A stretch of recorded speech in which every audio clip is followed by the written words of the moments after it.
안녕하세요. 화려한 싱글로 돌아온 30대 여성이에요.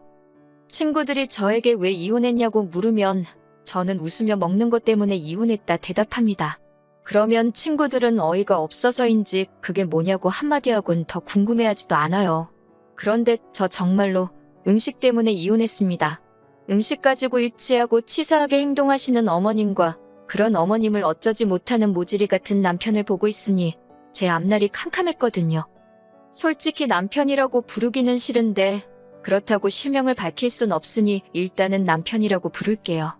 남편과는 친구의 소개로 만났습니다. 저랑 친구는 고교 동창이고 친구와 남편은 대학교 동기 사이예요.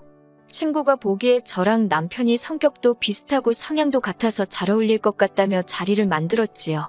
그리고 친구 말대로 저희는 여러 가지로 쿵짝이 잘 맞아서 사귀는 동안 어느 다른 연인들처럼 다투거나 상처를 주고받는 일도 없었습니다. 그렇게 인연을 만나다 지난해 부부의 연을 맺었네요. 저와 연애를 하던 당시 남편은 혼자 자취생활을 하고 있었어요.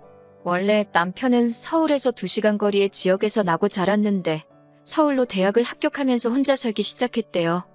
처음 어머님 아버님에게 인사를 드렸던 날부터 이야기해보자면요. 아버님은 처음 만난 저에게 퇴근하고 오느라 고생했다는 인사를 건네시는 무난한 분이셨고 어머님은 어른께 이렇게 표현해도 될지 모르겠지만 깐깐하고 새침한 분 같더라고요. 편하게 대화를 이끌어주시거나 인자한 미소를 보여주시는 분과는 거리가 멀었지요. 게다가 어머님의 아들, 그러니까 제 남편이 처가인 저희 집에서 상다리 부러질 만큼 대접을 받고 왔다 들었다며 그런데 당신은 차린 게 이것밖에 없어서 미안하다는 말씀과 달리 어머님 얼굴에는 사돈에 대한 고마움이나 차린 게 없는 식탁에 대한 민망함은 조금도 엿볼 수 없었달까요? 어머님이 차리신 식탁에는 소고기 묵국에 밥, 신김치와 장아찌 그리고 마른 김이 전부였습니다. 좋게 말해 소박한 밥상이었고 솔직한 심정으로 이야기하자면 며칠 전 친정어머니가 남편을 위해 차려주신 밥상과 비교가 되어 속이 상했어요. 처음 인사를 드리러 온 날인데도 고작 이런 대접밖에 못 받는 제 신세가 철량맞다 싶었고 남편도 식탁을 보고는 좀 민망했는지 어머님더러 불고기나 잡채 같은 거는 없냐고 묻더라고요. 그러자 어머님께서는 음식이 정성이 중요한 거지 가짓수가 문제냐고 한마디 하셨는데 그게 제 귀에는 왠지 곱게 들리지는 않았습니다. 어머님이 직접 퍼주신 제 국그릇에는 소고기 묵국이라는 이름이 남사스러울 만큼 고기라곤 꼴랑 2점이 들어있는 게 전부였어요. 반면 남편의 국을 힐끔 보니 그냥 소고기국이라고 부르는 게 맞겠다 싶을 정도로 고기가 가득 차 있더라고요. 보통 대부분의 여자들이라면 치사하다 생각은 할지라도 그냥 참고 먹었겠지만 저는 그러고 싶지가 않았지요. 그래서 남편더러 내 건 고기가 너무 없다고 바꿔 먹자 했습니다. 그러자 어머님께서 저더러 고기가 더 먹고 싶으면 가져다 퍼먹지 왜 당신 아들 밥그릇을 넘보냐시대요. 그제서야 남편이 제 국그릇을 보더니 어머님더러 이게 뭐냐고 일부러 그런 거냐며 자기 딴에는 농담식으로 한마디 하더군요. 남편이 가끔 눈치가 없어서 불만이었는데 그날은 그 눈치 없음이 어찌나 반갑던지요. 그제서야 어머님은 남편에게서 제 국그릇을 낚아채듯 가져가시면서 고기에 더 퍼주면 될 것 아니냐 하셨어요. 하지만 이미 제 기분은 상할 대로 상한 상황이었고 그래서 밥이 입으로 들어가는지 코로 들어가는지 모르겠더라고요. 게다가 어머님은 제가 사간 꽃을 보시고는 꽃이 이쁘다 한마디만 하셨을 뿐 저에 대해서 어떤 관심을 보이지도 물어보지도 않으셨습니다. 기분 상하는 첫 만남을 끝내고 집에 돌아오는 길이었어요. 남편이 제 눈치를 살피는 듯 하더니 갑자기 뜬금없는 소리를 하더군요. 웃긴 걸 보면서 박장대소를 하는 사람이 있는가 하면 그냥 속으로 웃고 마는 사람이 있기도 하다나요. 제가 남편더러 그래서 지금 무슨 말이 하고 싶은 거냐고 따졌습니다. 어머님이 나한테 하신 행동들이 어머님 속마음하고는 좀 다를 수도 있다. 뭐 그런 식으로 감싸드리고 싶은 거냐고 따졌지요. 그랬더니 남편이 한다는 소리가 꼭 그런 건 아니지만 다르게 생각하면 이해할 수도 있지 않냐는 말도 안 되는 소리로 둘러대더군요. 하지만 남편의 말 한마디에 손바닥 뒤집듯 쉽게 바뀔 마음이 아니었습니다. 그러기엔 낮에 받은 충격이 제법 컸으니까요. 저는 결국 남편에게 솔직히 말해서 내가 당신보다 못난 게 뭐고 부족한 건 뭔데 어머님이 나한테 저러시는지 모르겠다 했지요. 그랬더니 남편이 한다는 소리가 어머님이 아들 장가 간다니까 서운해서 저러시는 거 아니겠냐며 저더러 너무 날 세우지 말고 이해를 하려고 노력을 해보랍니다. 무책임한 남편의 말에 실망한 제가 미움의 구박까지 받아가며 당신과 결혼하고 싶은 생각은 없으니 이쯤에서 헤어지자고 이별을 고했네요. 그리고 한 2, 3주쯤 지났던 때였을 거예요.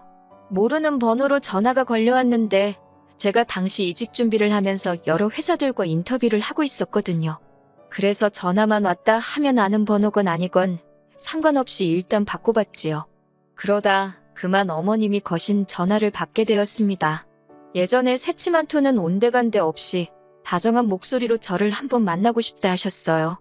당연히 저는 남편과도 이미 끝났고 어머님을 볼 이유가 없을 것 같다 말씀드렸지만 어머님은 막무가내시대요.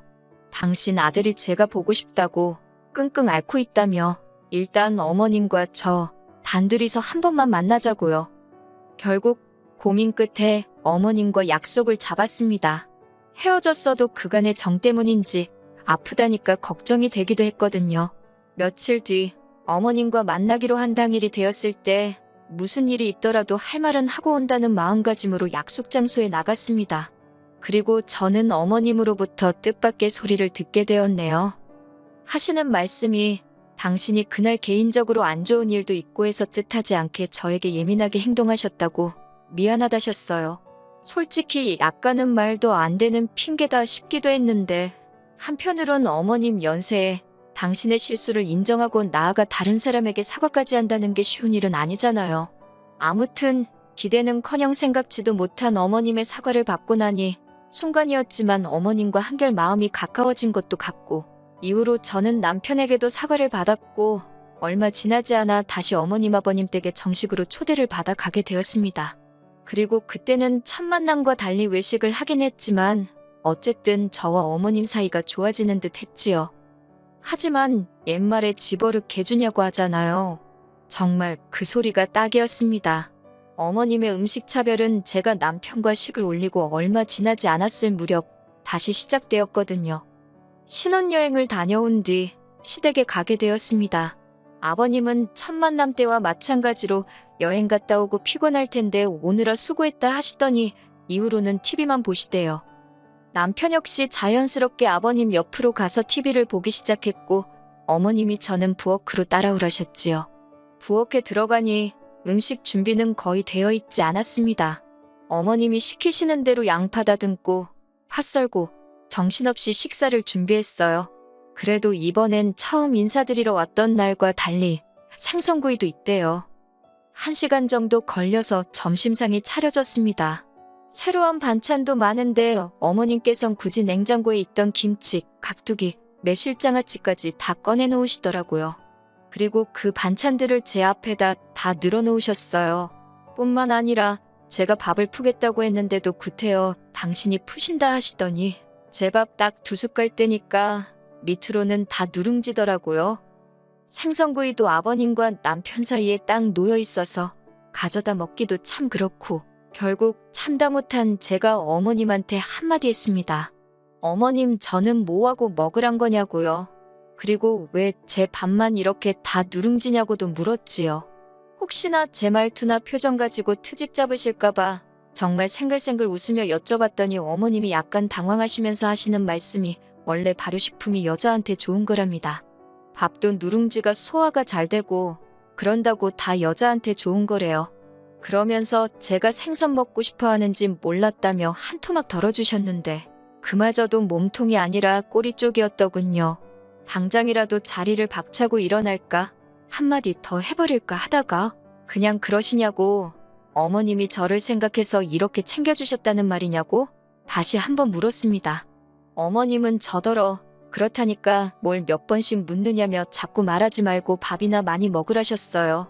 그리고 모질이 같은 남편은 그런 상황에서 생선 뜯느라 정신이 없었고요.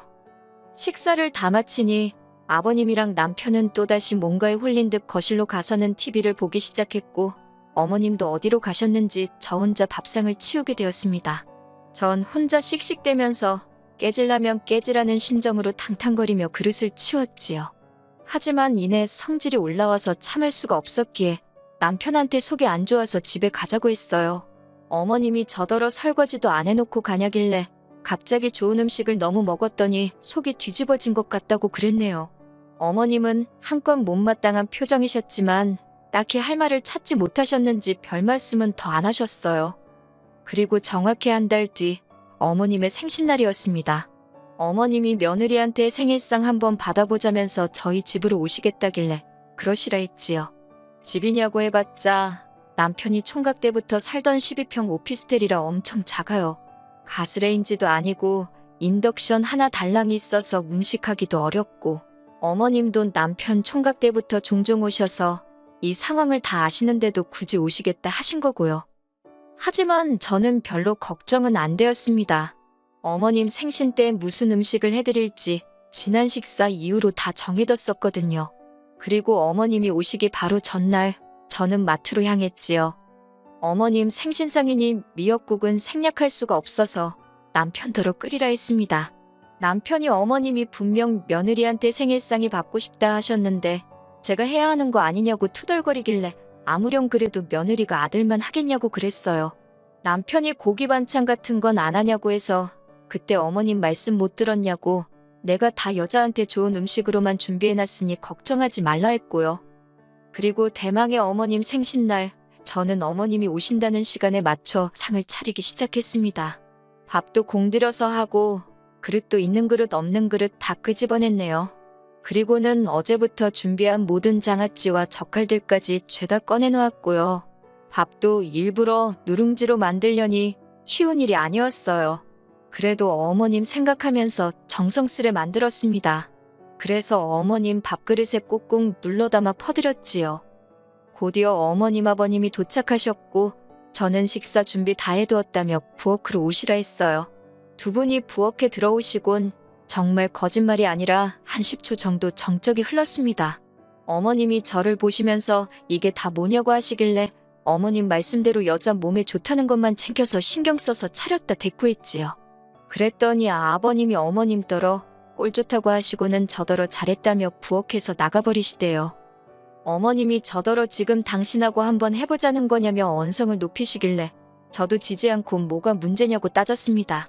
어머님이 저 주시던 대로 그대로 차렸는데 왜 화를 내시냐고요. 그제서야 남편도 어머님더러 엄마가 좀 심하긴 했다면서 저한테 미안하다 하라며 하지만 어머님도 자존심 때문이신지 저한테 미안하단 소리는 안 하셨어요.